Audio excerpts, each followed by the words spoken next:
Obviously, Project Chimera is a learning experience for all of us. We're having to make major changes as we go along. What we're also finding is that we have people on teams that take up space but don't have a specialized skill. We're having to revamp things on the fly until we find the right combination of skills and competencies that provide the most value. So I noticed that we've gone from 10 down to 7 people. We go from Jack as leader to Jerry as leader. I understand that Jack was promoted, but why is Jerry not still with us? Let me explain our rationale as to the logistics of who we have chosen to retain and who to let go. Travis, your expertise in munitions and technical skills is a no-brainer. Your skills are invaluable to the team. And Eli, your empathic skills with reptiles is also extremely valuable with this mission. That's why you've been retained. So what about after this mission? Am I still going to be needed once we conclude this mission in the Congo? We'll have to see and reevaluate post-mission. But there have been some changes to the serum we're giving both of you. What we're learning is that having animal DNA adds a lot of value, but having extraordinary abilities adds even more. For example, Catherine's ability to control flame makes her into a very formidable weapon. I don't have those kinds of skills, but I'm still here as well. I can't shoot fireballs or zap people with electric bolts like Daphne and Moira can. I honestly feel very inferior about my skills right now. Your serum is also being altered to give you additional skills, powers, abilities, whatever you want to call it. And whether you think so or not, your abilities have greatly enhanced the team and have been a valuable asset. So what additional skills am I acquiring that I don't currently have? We are working on giving you the ability to not only be a lizard, but also change into a large dinosaur. You can imagine the impact that would have on future missions. It's just like we've given Mbali the ability to change into an actual cobra, yet retain her fully human form. How about me and my antennas? I'd love to be able to retract them and not look like a wasp all of the time. That is in the works also. It's taken some time, but we've found the proper DNA sequence that will allow you to switch back and forth. That goes for Eli and Travis as well. That will give you the best of both worlds. That's awesome. But what is the status of the others, like Jerry, Henry, and Randy? Obviously, Henry had to be removed completely.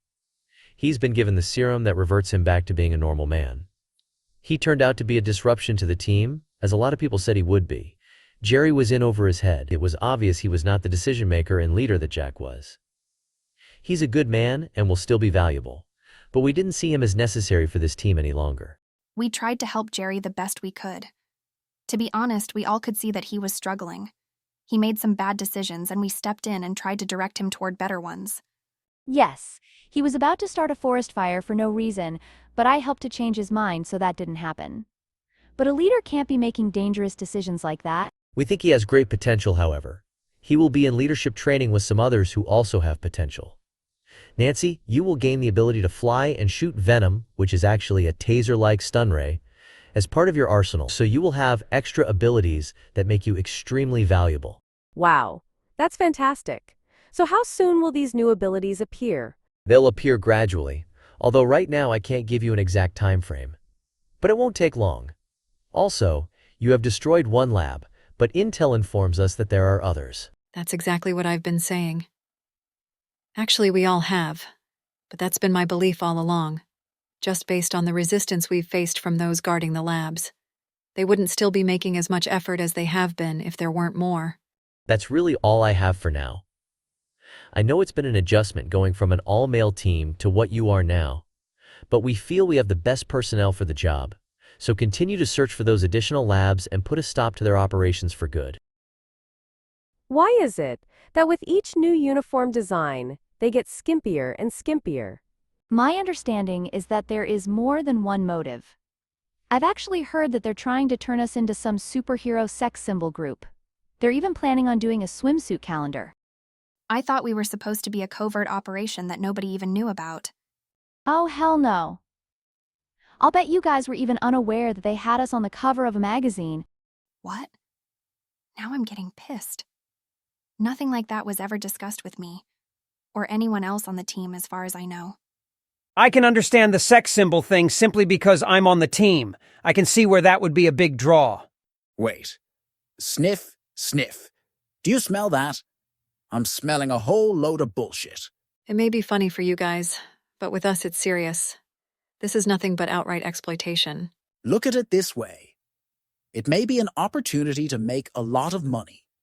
And yes, I know, that isn't the purpose of the group. But if they are going to exploit you anyway, you might as well get something out of the deal. The thing is, though, we technically are military property, so I don't know how much freedom we have to negotiate any kind of deal. Well, the way I see it, we can make a big enough stink that they will negotiate so that we'll keep our mouth shut. I honestly don't like the whole idea, period. And especially since they never even discussed that aspect with you girls at all. This is where I miss Jack. I wonder if he even knows about any of this. Just knowing Jack, I don't think he knows, or he would have forewarned us. That's just the way he is. Total stand-up guy.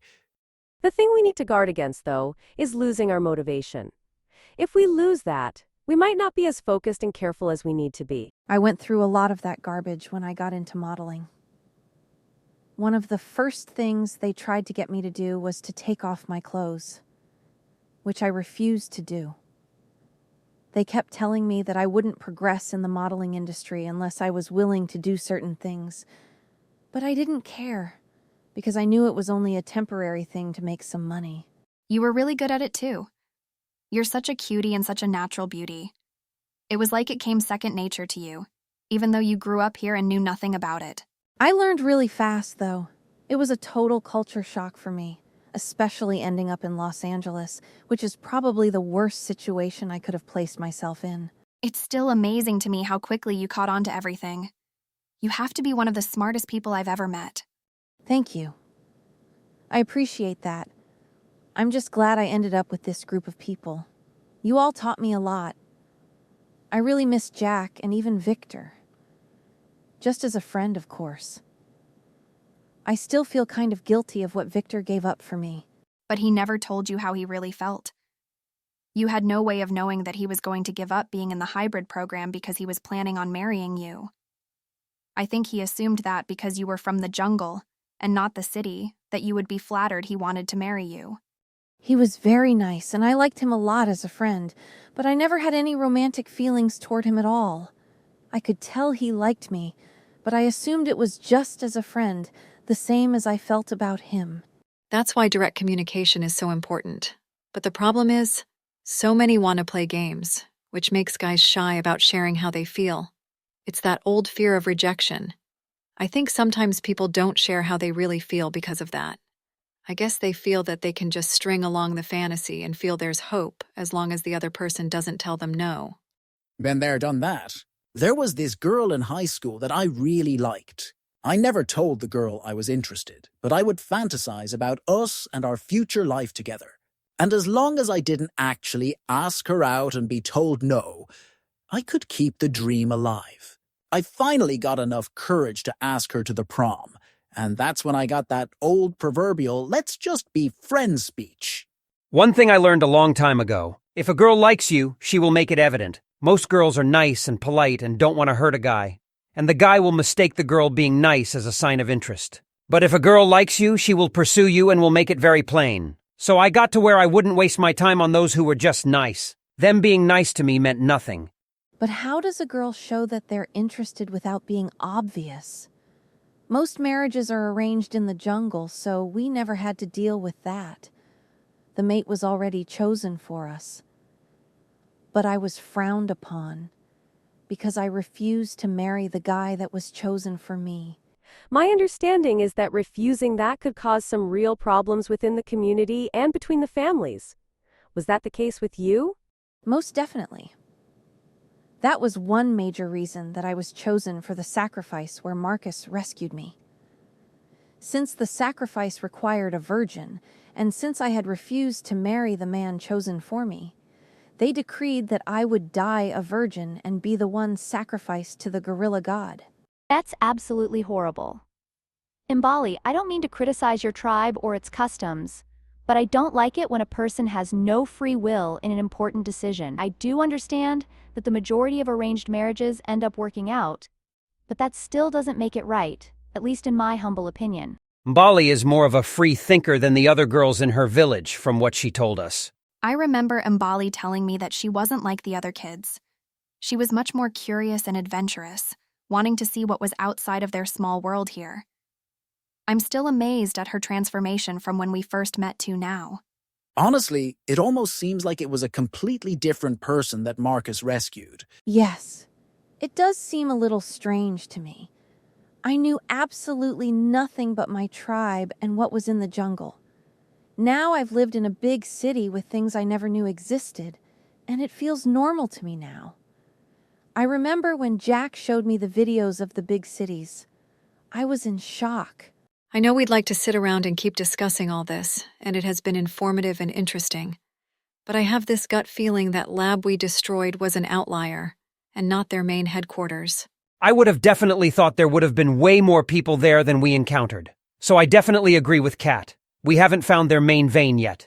Another thing that's been bothering me, if all they're doing is concocting some substances to counteract the hybrid serum, why would they need to set up in the Congo? Is it because they need to use the flowers we use for the serum to counteract it? Or are they trying to mimic it and develop their own hybrid soldiers? I would think that there has to be a major reason they set up their lab in the jungle rather than a large city or even a small town somewhere. It has to be the supply of flowers they're using to make their whatever it is they're making. Mbali, I have a question. The source of flowers you led us to, is that the only flower source, or are there other areas where the flowers grow? I'm not aware of any other areas, but I would think it very strange that the flowers only grow in one area. But from what I remember being said before, there was only one area in the Amazon where they grew, so that could be the case here. But something else that came to mind. Your village used the flowers because of their hallucinogenic properties and incorporated them into your religious rituals. I'm sure your tribe isn't the only one that's done that. Your tribal flower garden was big enough that it was picked up by our satellites searching for spectral signatures. That area was open just enough that the satellites were able to find them. The area that Mbali led us to is 100 times the size, yet our satellites couldn't pick up the signatures due to the thickness of the jungle canopy. So it's really hard to say what exists deeper in the jungle. This is all really strange to me. Makes me wonder how they discovered these flowers in the first place. Also, how would they even think to make a hybrid serum from the flowers? Boggles my mind, to be honest. Something else as well bothers me. I'm thinking they're going to need some kind of power source. And it's going to have to be something that doesn't create a lot of noise and can't be picked up by electronic search mechanisms. To me, that means a hydro mechanism of some kind. So we're talking about something that would be near a river, right? Exactamundo. Mbali, how close are we to a river right now? Right now, we are very close to the Likuala River and Likuala swamp areas. That is where I have seen Mokele Mbembe on several occasions. I think that if they are using the river for power, it must be in an area where he doesn't roam the river. He would scare them away. My empathic power over lizard-type creatures has been increased. Mbali, you remember I was able to get that large dinosaur to stop attacking you. I'm thinking that if we could find Mokele Mbembe, that I might be able to communicate with him. Okay, my devious mind just thought of something that might actually be of use. Eli, if you can control these creatures, what would be the odds of assembling a dinosaur army and launching an assault on the enemy? I'd actually thought of that a while back. The thing is, I don't know how populated the area is with dinosaur-like creatures. We've seen a few, but only a few.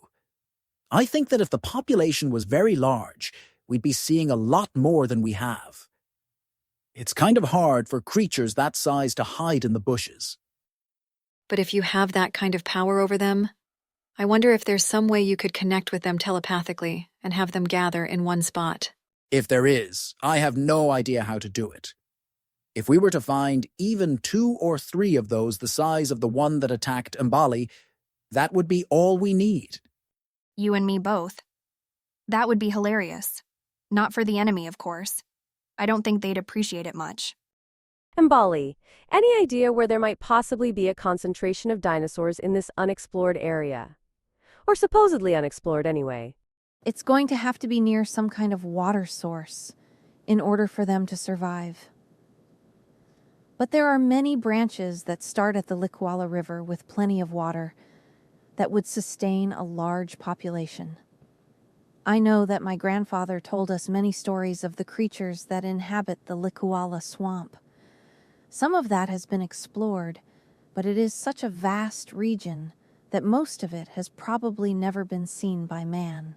I'd been doing some research on the Likuala swamp area just out of curiosity. Apparently, the swamp area extends for hundreds of square miles. I was wondering about the feasibility of dinosaurs existing there. Check this out. These are some notes I saved to my phone. Unlike many other parts of the world, the Congo Basin has experienced minimal human encroachment, allowing the ecosystem to remain largely undisturbed. This seclusion could hypothetically allow species to survive and evolve without significant interference from human activity. Well, we already know that there are dinosaurs in the area. We've encountered a few. I know that I had a personal experience with a pterodactyl chasing me, so they definitely exist here. I'm finding this fascinating. I was floored when I saw Nikita the first time. He's living proof there are dinosaurs in the area. He might not be big, but he's still a dinosaur. This is so intriguing. I'm game as far as exploring the area and seeing what we can find, along with trying to sniff out this lab operation. One thing we need to be careful of. If we go back with information about dinosaurs, my fear is that it will start a craze that will bring many people to the area and could damage nature in the area. So I think that we want to be very careful about releasing any information about the dinosaurs. Very true. The ecosystems in the area could take quite a hit from the influx of scientists and other people out for a jungle adventure. But as far as our own operation, if we could locate some that Eli could communicate with, that would greatly enhance our offensive capabilities regarding the mission. One of the things I missed when I went to Los Angeles was the smells and even the feel of the air here. You definitely don't have the same thing in the cities. Even here, when you go to Kinshasa, it is completely different than it is in the jungle, and especially in this part of the jungle. I don't ever want to see this area lose that. And I'm afraid it would change if we had hordes of people invading the area. Another thing to consider is that this region contains some of the largest rainforests in the world. So the possibility of flooding is always an issue. I made some shelters along the river in the trees so I could get above the flooded area. I've actually encountered several floods. Most of the time they don't last long, but when they do come, you have to be ready to get in an elevated spot in a hurry. Whoa, is that what I think it is? Or should I say, who I think it is?